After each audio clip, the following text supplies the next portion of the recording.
ಬ್ರಹ್ಮದೇವರೇ ನುಡಿದದ್ದು. ಹೇಗೆ ಸೃಷ್ಟಿ ಮಾಡಿದ್ದೇವೆ ಅಂತ ಗೊತ್ತಿದೆ, ಆದ್ದರಿಂದ ಇದರ ಎಂಡ್ ಹೇಗಿರುತ್ತೆ ಅನ್ನೋದು ಗೊತ್ತಿರುತ್ತೆ. ನಮಗೆ ನಾವು ಸೃಷ್ಟಿ ಮಾಡ್ತೇವೆ, ನಮಗೆ ಇದರ ಎಂಡ್ ಹೇಗಿರುತ್ತೆ, ಇದರ ಡಿಸ್ಟ್ರಕ್ಷನ್ ಹೇಗೆ ನಮಗೆ ಗೊತ್ತಿಲ್ಲ. ಪ್ಲಾಸ್ಟಿಕ್ ಸೃಷ್ಟಿ ಮಾಡಲಿಲ್ವೇ, ಅದು ಎಂಡ್ ಹೇಗೆ ಅಂತ ನಾವು ಯೋಚನೆ ಮಾಡಲಿಲ್ಲ. ನಮ್ಮ ಹಿಂದಿನವರು ಹಾಗಲ್ಲ, ಮೊದಲು ಇದು ಹೇಗೆ ನಾಶ ಆಗತ್ತೆ ಅಂತ ತಗೊಂಡು ಆಮೇಲೆ ಸೃಷ್ಟಿ. ನೀವು ದೇವರ ಚತುರ್ವ್ಯೂಹ ರೂಪವನ್ನು ನೋಡಿದಾಗ ಮೊದಲು ಮೋಕ್ಷವನ್ನು ಕೊಡುವ ವಾಸುದೇವ ರೂಪ, ಆಮೇಲೆ ಸಂಕರ್ಷಣ ರೂಪ, ಎಲ್ಲವನ್ನ ಯಸ್ಯೋರುಜ್ವಲನಜ್ವಾಲೆ ಜಗದಾಜ್ಯ ಕಣಾಯಿತಂ ಅಂತಹ ಸಂಕರ್ಷಣನ ರೂಪ, ಆಮೇಲೆ ಸೂಕ್ಷ್ಮ ಸೃಷ್ಟಿ, ಆಮೇಲೆ ಸ್ಥೂಲ ಸೃಷ್ಟಿಗೆ ಬಂದು ಪಾಲನೆ ಮಾಡುವ ರೂಪ, ಈ ಕ್ರಮದಲ್ಲೇ ಬರುವಂಥದ್ದು. ಅದರಿಂದಾಗಿ ಬ್ರಹ್ಮದೇವರು ಭವಿಷ್ಯವನ್ನು ಹೇಳ್ತಾರೆ ಅಂದರೆ ಕರೆಕ್ಟ್. ಯಾಕೆಂದರೆ ಅವರಿಗೆ ಸೃಷ್ಟಿ ಮಾಡೋದು ಗೊತ್ತಿದೆ, ಮಾಡಿದ್ದರಲ್ಲಿ ಇಂಚಿಂಚೂ ಪ್ರಜ್ಞೆ ಇದೆ. ಅದರಿಂದಾಗಿ ಇದು ಯಾವತ್ತು ಕರೆಕ್ಟಾಗಿ ಇದು ಯಾವತ್ತು ಹೋಗುತ್ತೆ ಅನ್ನೋದು ಗೊತ್ತು, ಇದು ಯಾವತ್ತು ನಾಶ ಆಗತ್ತೆ ಅಂತ ಗೊತ್ತು. ಒಂದು ಬ್ರಷ್ಷು ಮ್ಯಾನುಫ್ಯಾಕ್ಚರ್ ಮಾಡಿದವನಿಗೆ ಇದು ಯಾವತ್ತು ನಾಶ ಆಗತ್ತೆ ಅಂತ ಗೊತ್ತಿಲ್ಲ. ಸುಮಾರು ಸರಿಯಾಗಿ ಉಜ್ಜಿದ್ರೆ ತಿಂಗಳಾಗತ್ತೆ ಅಂತ ಅಷ್ಟೇ ಹೇಳ್ಬೋದು. ಅವನು ಇಟ್ಬಿಟ್ಟು ಉಜ್ಜದೇ ಇಲ್ಲ ಅಂತಂದರೆ ಅದು ಮುಂದೆ ಹೋಗ್ತಾ ಇರುತ್ತೆ. ಇಲ್ಲಿಂದ ಒಂದು ತಿಂಗಳಿಗೆ ಅಂತ ಲೆಕ್ಕ ಹಾಕಲಿಕ್ಕೆ ಆಗೋಲ್ಲ. ಆದರೆ ಪ್ರಜ್ಞಾಪೂರ್ವಕವಾಗಿ ಸೃಷ್ಟಿ ಮಾಡಿದರೆ ಹಾಗಲ್ಲ. ಆದ್ದರಿಂದ ವಿದುಷಾ ಬ್ರಾಹ್ಮಣೇನೇದಂ ಅಧ್ಯೇತವ್ಯಂ ಪ್ರಯತ್ನತಃ. ಭವಿಷ್ಯದ ರೀತಿ ನೀತಿಗಳನ್ನು ಒಬ್ಬ ತಿಳ್ಕೊಳ್ಬೇಕು. ಹೇಗೆ ಸೃಷ್ಟಿಯಾಗಿದ್ದು, ಹೇಗೆ ಇರುವುದು, ಹೇಗೆ ಕಳೆಯುವುದು ಅಂತ ಇಷ್ಟು ಪೂರ್ತಿಯಾಗಿ ಚಿಂತನೆ ಮಾಡಬೇಕು. ಶಿಷ್ಯೇಭ್ಯಶ್ಚೈವ ವಕ್ತವ್ಯಂ ಚಾತುರ್ವರ್ಣೇಭ್ಯ ಏವಹಿ. ಎಲ್ಲರಿಗೂ ಹೇಳಬೇಕಿದನ್ನು. ಯಾಕೆ ಹೇಳಬೇಕು ಅಂತಂದರೆ ಭವಿಷ್ಯ ಏನೇನೋ ಆಗೋಗತ್ತೆ ಅಂತ ಅಂದ್ಕೊಂಡಿರ್ತಾರೆ. ಯಾವುದು ಬದಲಾಗತ್ತೆ, ಯಾವುದು ಬದಲಾಗೋದಿಲ್ಲ ಅಂತ ಹೇಳಲಿಕ್ಕೆ ಹೇಳಬೇಕಾಗತ್ತೆ. ಇಲ್ಲ ಅಂದರೆ ನಮ್ಮನ್ನು ಮೋಸ ಮಾಡುವ ಜನ ಬಹಳ ಜನ ಇರ್ತಾರೆ. ಸ್ವಲ್ಪ ದಿವಸದ ಹಿಂದೆ ಅದು ಶುರು ಆಗಿತ್ತು. ವಿಜ್ಞಾನ ಮುಂದುವರೆದು ಮನುಷ್ಯರನ್ನು ಬದುಕಿಸಿದರೆ ಆಗ ನೀವು ಅದರಿಂದ ವಂಚಿತರಾಗ್ತೀರ. ಅದರಿಂದಾಗಿ ನಿಮ್ಮ ದೇಹವನ್ನು ಪ್ರಿಸರ್ವ್ ಮಾಡಿಟ್ಟಿರ್ತೀವಿ, ಅದಕ್ಕೆ ಎಷ್ಟು ದುಡ್ಡು ಕೊಡಿ ಅಂತ ಈಗಲೇ ಕೇಳೋದು. ನೀವು ಸತ್ತ ಮೇಲೆ ನಿಮ್ಮ ದೇಹ ಪ್ರಿಸರ್ವ್ ಮಾಡಿ ಇಡ್ತೇವೆ. ಮುಂದೆ ಒಂದು ದಿವಸ ಟೆಕ್ನಾಲಜಿ ಮುಂದುವರೆದು ಸತ್ತವರನ್ನು ಬದುಕಿಸುವ ಟೆಕ್ನಾಲಜಿ ಬಂದ ಮೇಲೆ ನಿಮ್ಮನ್ನು ನಾವು ಆ ಟೆಕ್ನಾಲಜಿಯಿಂದ ಬದುಕಿಸ್ತೇವೆ, ಅದಕ್ಕೆ ಈಗ ದುಡ್ಡು ಕೊಡಿ ಅಂತ. ಈ ತರಹ ಮೋಸ ಮಾಡುವವರು ಇರ್ತಾರೆ. ಅದನ್ನ ನಮ್ಗೆ ಗೊತ್ತಿರಬೇಕಲ್ವ, ಯಾವುದು ಬದಲಾಗೋದಿಲ್ಲ, ಯಾವುದು ಬದಲಾಗತ್ತೆ, ಯಾವುದು ಬದಲಾವಣೆ ತರಹ ಕಾಣುತ್ತೆ, ಯಾವುದು ಬದಲಾವಣೆ ಥರ ಕಾಣಲ್ಲ ಆದರೆ ಬದಲಾಗೋಗಿರುತ್ತೆ. ಇಷ್ಟೆಲ್ಲ ಸಮಸ್ಯೆಗಳುಂಟು. ಅದರಿಂದಾಗಿ ಭವಿಷ್ಯವನ್ನು ಕೇಳಬೇಕು, ಎಲ್ಲರಿಗೂ ಹೇಳಬೇಕು. ಭವಿಷ್ಯ ಅಂದರೆ ವೇದವ್ಯಾಸರು ಹೇಳಿದ ಭವಿಷ್ಯ ಪುರಾಣ. ಅಧ್ಯೇತವ್ಯಂ ನ ಚಾನ್ಯೇನ ಬ್ರಾಹ್ಮಣಂ ಕ್ಷತ್ರಿಯಂ ವಿನಾ. ಇದನ್ನು ಆಡಳಿತ ನಡೆಸುವವರಿಗೆ ಹೇಳುವವರು ಮೊದಲು ತಿಳ್ಕೊಳ್ಬೇಕು. ಕಾರಣ ಏನು ಅಂತಂದರೆ ಪ್ರಜೆಗಳು ಯಾವುದೋ ದಾರಿಯಲ್ಲಿ ಹೋಗ್ತಾ ಇದ್ದಾರೆ, ನಾವು ಸುಮ್ಮನೆ ನೋಡ್ತಾ ಇರೋಣ ಅಂತ ಅವ್ರು ಕೂತಿರಬಾರ್ದಲ್ಲ. ಅವರು ಸರಿಯಾದ ಪ್ರಜ್ಞೆಯನ್ನು ಕೊಡಬೇಕು ಅವರು.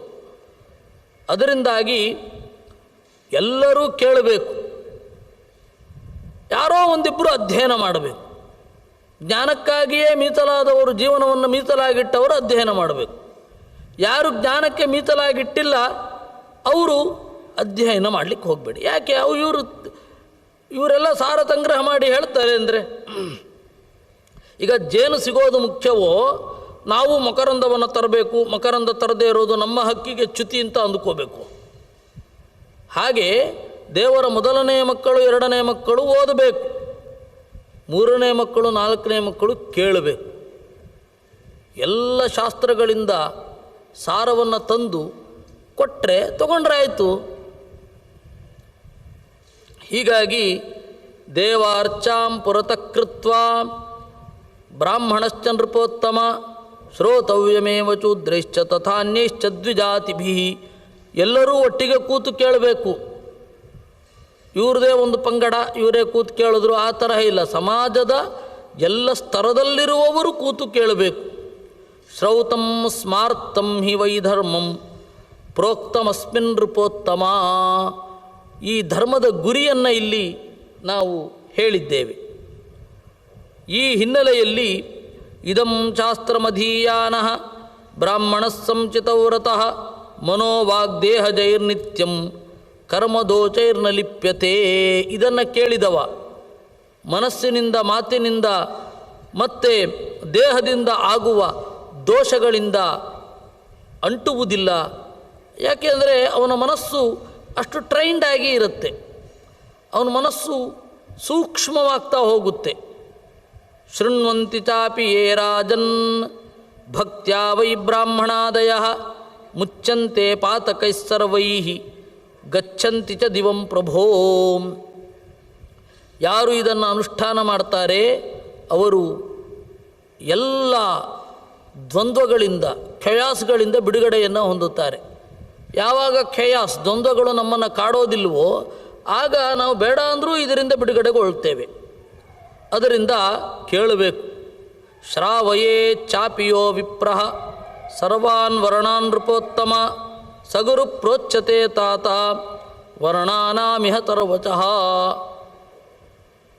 ಒಬ್ಬ ಎಲ್ಲರೂ ಕೇಳುವಂತೆ ಇದನ್ನು ಮಾಡಬೇಕು.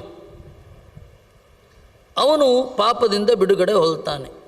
ಸಪೂಜ್ಯ ತರ್ವಕಾಲೇಚು ಸರ್ವೈರ್ವರ್ಣೈರ್ನರಾಧಿಪ.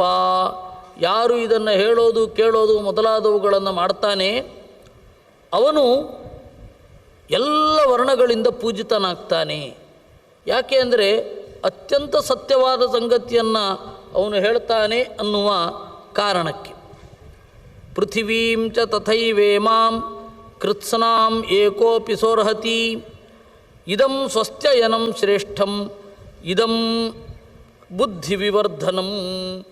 ಇದು ಮಂಗಳಕರ. ಇದಂ ಸ್ವಸ್ಥಯನಂ, ಆಮೇಲೆ ಇದಂ ಬುದ್ಧಿವಿವರ್ಧನಂ, ಇದು ಬುದ್ಧಿಯನ್ನು ಹೆಚ್ಚು ಮಾಡುತ್ತೆ. ಇದಂ ಯಶಸ್ಯಂ ಸತತಂ ಇದಂ ನಿಶ್ರೇಯಸಂ ಪರಂ, ಇದು ಕೀರ್ತಿಯನ್ನು ಕೊಡುತ್ತೆ. ವಿದ್ಯೆಯಿಂದ ಬರುವ ಕೀರ್ತಿ ಸಾಮಾನ್ಯವೇ? ಅದರಿಂದಾಗಿ ಇದನ್ನು ಅಧ್ಯಯನ ಮಾಡಿದರೆ ಶುದ್ಧವಾದ ವಿದ್ಯೆ ಬರುತ್ತೆ. ಶುದ್ಧವಾದ ವಿದ್ಯೆ ಇದ್ದ ಮೇಲೆ ಅವನ ಕೀರ್ತಿ ಅದು ಶುದ್ಧವಾಗಿ ಇದ್ದೇ ಇರುತ್ತೆ. ಅಸ್ಮಿನ್ ಧರ್ಮೋ ಖಿಲೋ ನೋಕ್ತೋ ಗುಣದೋಷೌ ಚ ಕರ್ಮಣಾಂ. ಇಲ್ಲಿ ಪೂರ್ತಿ ಧರ್ಮವು ನುಡಿಯಲ್ಪಟ್ಟಿದೆ. ಕರ್ಮಗಳ ಗುಣ ಹಾಗೂ ದೋಷ ಎಲ್ಲವನ್ನೂ ಹೇಳಿದ್ದಾರೆ. ಚತುರ್ಣಾಮಪಿ ವರ್ಣಾನಾಂ ಆಚಾರಶ್ಚಾಪಿ ಶಾಶ್ವತಃ. ಶಾಶ್ವತಃ ಆಚಾರ, ಯಾವುದು ಬದಲಾಗದ ಧರ್ಮ ಅಂತ ನಾವಿಲ್ಲಿ ತನಕ ಏನು ನೋಡ್ತಾ ಇದ್ವಿ ಅದನ್ನು ಇದು ನುಡಿಯುತ್ತೆ. ಆಚಾರ ಪ್ರಥಮೋ ಧರ್ಮ ಶ್ರುತ್ಯುಕ್ತಶ್ಚನರೋತ್ತಮ. ಜೀವನದ ನಡೆ ಬಹಳ ಮುಖ್ಯವಾದದ್ದು. ಜೀವನದ ನಡೆ ಅಂತ ಹೇಳಿದರೆ ದಯೆ ಇತ್ಯಾದಿಗಳೇ ಜೀವನದ ನಡೆ. ಅದನ್ನೇ ಆಚಾರ ಅಂತ ಕರೆಯೋದು. ಆಚಾರ ಅಂತ ಅನ್ನೋದು ಇವತ್ತು ಅತ್ಯಂತ ಸಂಕುಚಿತವಾದ ಅರ್ಥವನ್ನು ತಗೊಂಡಿದೆ. ಆಚಾರ ಅಂತಂದರೆ ಈ ತರಹದ ಬಟ್ಟೆ, ಈ ತರಹದ ವೇಷ, ಈ ತರಹದ ಭೂಷಣ ಅಂತ ಹೇಳಿಯೇ ಎಲ್ಲರೂ ಹೇಳ್ತಾ ಇರೋದು, ಎಲ್ಲರೂ ತಿಳ್ಕೊಂಡಿರೋದು. ಆಚಾರ ಅಂತ ಹೇಳಿದರೆ ಸಮಗ್ರ ಜೀವನದ ನಡೆ. ಮೋಸ ಮಾಡದೇ ಇರೋದು, ಡಂಭ ಇಲ್ಲದೆ ಇರೋದು ಇತ್ಯಾದಿಗಳೇ. ಸ್ವಾಭಿಮಾನ, ಅತಿಮಾನ ಇಲ್ಲದೆ ಇರೋದು, ಇವುಗಳೆಲ್ಲ ಆಚಾರ. ತಸ್ಮಾತ್ ಅಸ್ಮಿನ್ ಸಮಾಯುಕ್ತೋ ನಿತ್ಯಂ ಸ್ಯಾತ್ ಆತ್ಮವಾನ್ ದ್ವಿಜಃ. ಅದರಿಂದ ಈ ಪುರಾಣದಲ್ಲಿ ತೊಡಗಿದವ ಆತ್ಮವಾನ್ ಸ್ಯಾತ್, ತನ್ನನ್ನು ತಾನು ಮರೆಯುವುದಿಲ್ಲ. ಆತ್ಮವಾನ್ ಸ್ಯಾತ್ ಅಂದರೆ ತನ್ನ ಬಗೆಗೆ ತನಗೆ ಕ್ಲಾರಿಟಿ ಇರುತ್ತೆ. ತನ್ನ ಬಗೆಗೆ ತನಗೇ ಕ್ಲಾರಿಟಿ ಇಲ್ಲದೆ ಹೋಗೋದು ಜೀವನದ ಎಂತಹ ದೊಡ್ಡ ದುರಂತ. ಅದರಿಂದ ತಪ್ಪಿ ಹೋಗುತ್ತೆ. ಅದರಿಂದಾಗಿ ಆತ್ಮವಾನ್ ಸ್ಯಾತ್ ಅಂತಂದರು. ಆಚಾರಾತ್ ಮುಚ್ಚತೆ ವಿಪ್ರೋ ನವೇದ ಫಲಮಶ್ನುತೆ. ಯಾರು ಆಚಾರದಿಂದ ಬಿಡುಗಡೆಗೊಳ್ತಾನೆ ಅವನಿಗೆ ವೇದದ ಫಲ ಇಲ್ಲ. ಅಂದರೆ ವೇದ ಈ ರೀತಿ ಬಾಳಬಾರದು ಅಂತ ಹೇಳಿರುತ್ತೆ. ಅವನೇನು ಮಾಡ್ತಾನೆ? ಬ್ರಾಹ್ಮಣ ಅದರಿಂದ ಬಾಳ್ತಾನೆ. ವೇದಕ್ಕೆ ವಿರುದ್ಧವಾಗಿ ನಡೆದರೆ ಬ್ರಾಹ್ಮಣನಾದ ಮಾತ್ರಕ್ಕೆ ಒಬ್ಬ ಒಳ್ಳೆಯ ಲೋಕವನ್ನೇನು ಪಡೆಯೋದಿಲ್ಲ ಅಲ್ವೇ? ಗುಣಗಳ ಮೂಲಕವೇ ಒಳ್ಳೆಯ ಲೋಕವನ್ನು ಪಡೆಯೋದು. ಯಾರೇ ಆಗಿರಲಿ, ಆಚಾರೇಣ ಚ ಸಂಯುಕ್ತ ಸಂಪೂರ್ಣ ಫಲಭಾಕ್ ಸ್ಮೃತಃ. ವೇದದ ಫಲ ಆಗಬೇಕು ಅಂತಾದರೆ ಶುದ್ಧವಾದ ಜೀವನದ ನಡೆ ಇರಬೇಕು. ಅದೇ ವೇದದ ಶುದ್ಧವಾದ ಫಲ. ಏವಂ ಆಚಾರತೋ ದೃಷ್ಟ್ವಾ ಧರ್ಮಸ್ಯ ಮುನಯೋ ಗತಿಂ ಸರ್ವಸ್ಯ ತಪಸೋ ಮೂಲಂ ಆಚಾರಂ ಜಗೃಹು ಪರಂ.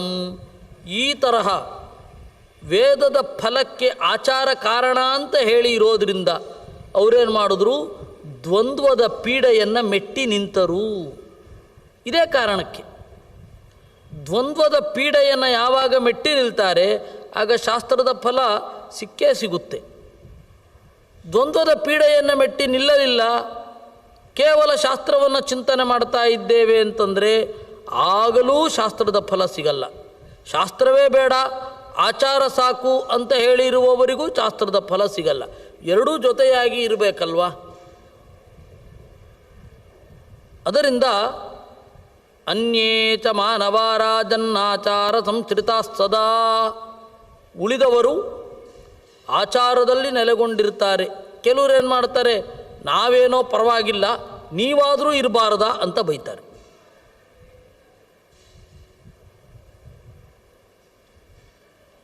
ಆಚಾರವನ್ನು ಎಲ್ಲರೂ ಬಯಸ್ತಾರೆ. ನಾವು ಹೆಂಗಾದರೂ ಇದ್ಕೊಳ್ತೇವೆ, ನೀವು ಜವಾಬ್ದಾರಿಯುತ ಸ್ಥಾನದಲ್ಲಿದ್ದೀರಾ, ನೀವಿರಲಿಕ್ಕೇನು ಅಂತಲೇ ಹೆಚ್ಚಿನ ಜನ ಬೈಯೋದು.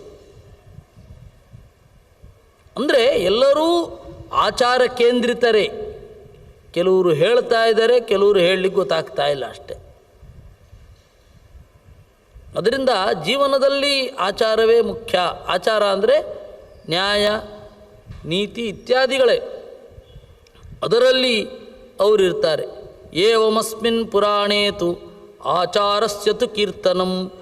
ಆದ್ದರಿಂದ ಈ ಪುರಾಣದಲ್ಲಿ ಆಚಾರದ ಬಗೆಗೆ ಹೇಳಿದ್ದಾರೆ. ವೃತ್ತಾಂತಾನಿ ಚ ರಾಜೇಂದ್ರ ತಥಾ ಚೋಕ್ತಾನಿ ಪಂಡಿತೈ. ವೃತ್ತಾಂತಗಳು ಅನೇಕ ಇವೆ, ಅದನ್ನು ಹೇಳಿದ್ದಾರೆ. ತ್ರಿಲೋಕ್ಯಾಸ್ತು ಸಮುತ್ಪತ್ತಿಂ ಸಂಸ್ಕಾರ ವಿಧಿಮುತ್ತಮಂ. ಈ ಎಲ್ಲ ಧರ್ಮಶಾಸ್ತ್ರದ ಹಿನ್ನೆಲೆಯಲ್ಲಿ ಈ ಪುರಾಣ ತೆರೆದುಕೊಳ್ಳುತ್ತೆ. ಅದರಿಂದ ಇತಿಹಾಸದ ಚಿಂತನೆ, ಇತಿಹಾಸದ ವಿಧಾನ ಅದನ್ನು ಹೇಳ್ತಾರೆ. ತಥಾಸ್ಮಿನ್ ಕಥ್ಯತೆ ರಾಜನ್ ಮಾಹಾತ್ಮ್ಯಂ ವಾಚಕಸ್ಯತು. ಪುರಾಣವನ್ನು ಹೇಳುವವನ ಮಹತ್ವ ಏನೆಲ್ಲ ಆಗಬಹುದು ಅಂತ ಹೇಳಿದ್ದಾರೆ. ವ್ರತಚರ್ಯ, ಆಶ್ರಮಾಚಾರ, ಸ್ನಾತಕ ವಿಧಿ ಇದೆಲ್ಲ ಕಡೆ ಹೇಳ್ತಾರೆ, ಇಲ್ಲಿಯೂ ಹೇಳ್ತಾರೆ. ಪೃಥಿವ್ಯಾ ಲಕ್ಷಣಂ ತಾತ ದೇವಾರ್ಚಾಯಾಸ್ಸು ಲಕ್ಷಣಂ. ಭೂಮಿಯ ಲಕ್ಷಣ ಏನು, ದೇವಾರ್ಚನೆಯ ಲಕ್ಷಣ ಏನು. ವೃತ್ತೀನಾಂ ಲಕ್ಷಣಂ ಚೈವ ಸ್ನಾತಕಸ್ಯ ವ್ರತಾನಿ ಚ. ಬದುಕಿನ ಬಗೆಗಳು ಹೇಗೆ ಬದುಕ್ತಾರೆ. ಕನ್ಸ್ಯೂಮರ್ ಅಂತ ಆಗಿರಬಹುದು, ಪ್ರೊಡಕ್ಷನ್ ಡಿಪಾರ್ಟ್ಮೆಂಟ್ ಇರಬಹುದು. ಸಮಾಜದಲ್ಲಿ ಹೇಗೆ ಈ ಹಿಂದಿನಿಂದಲೂ ಇದೆ, ಮುಂದೆ ಹೇಗೆ ಬದಲಾಗತ್ತೆ, ಇವುಗಳನ್ನೆಲ್ಲ ನಿರೂಪಣೆ ಮಾಡ್ತಾರೆ. ಇನ್ನು ಬೇರೆ ಬೇರೆ ಸಂಖ್ಯಾವಿಧಿ, ಪ್ರೇತಶುದ್ಧಿ, ಸ್ನಾನತರ್ಪಣ ವಿಧಾನ, ವೈಶ್ವದೇವ ವಿಧಿ, ಅಭೋಜ್ಯ, ಯಾವುದು ಭೋಜನ ಮಾಡಬಾರದು ಇತ್ಯಾದಿಗಳೆಲ್ಲವನ್ನು ಹೇಳ್ತಾರೆ. ಇದು 12,000 ಶ್ಲೋಕಗಳು. ದ್ವಾದಶೈವ ಸಹಸ್ರಾಣಿ ಪ್ರೋಕ್ತಾನೀಹ ಮನೀಷಿಭಿಃ ಪುನರ್ವೃದ್ಧಿಂ ಗತಾನೀಹ ಆಖ್ಯಾನೈರ್ವಿವಿಧೈರ್ನೃಪ. ಮೊದಲಿಷ್ಟಿತ್ತು. ವೇದವ್ಯಾಸರು ಕರುಣೆಯಿಂದ ಇನ್ನಷ್ಟು ಹೇಳಿದ್ದಾರೆ ಅಂತ ಅರ್ಥ ಆಗತ್ತೆ. ಆದರೆ ಯಾವುದನ್ನು ನಂತರದಲ್ಲಿ ಸೇರಿಸಿದ್ದಾರೆ ಅನ್ನೋದು ಗೊತ್ತಾಗತ್ತೆ. ಕ್ರಮವಾಗಿ ಸೇರಿಸಿದ್ದಾರಾ, ಮಧ್ಯದಲ್ಲೇ ಹಾಕಿದ್ದಾರಾ ಅನ್ನೋದು ನೋಡಬೇಕು. ಬಿಟ್ಟರೆ 12,000 ಶ್ಲೋಕಗಳದ್ದು. ಈ ರೀತಿಯಾಗಿ ಭವಿಷ್ಯ ಪುರಾಣದ ಮೊದಲನೆಯ ಅಧ್ಯಾಯ ಪರಿಚಾಯಕ ಆಗಿ ಬಂದಿದೆ. ಎರಡನೇ ಅಧ್ಯಾಯ ಮೊದಲಾದವುಗಳನ್ನು ನಾಳಿನಿಂದ ಎಷ್ಟಾಗತ್ತೋ ಅಷ್ಟು ನೋಡೋಣ ಅಂತ ಹೇಳ್ತಾ ಇವತ್ತಿನ ಚಿಂತನೆಯನ್ನು ದೇವರಲ್ಲಿ ಸಮರ್ಪಿಸೋಣ. ಕೃಷ್ಣಾರ್ಪಣಮಸ್ತು.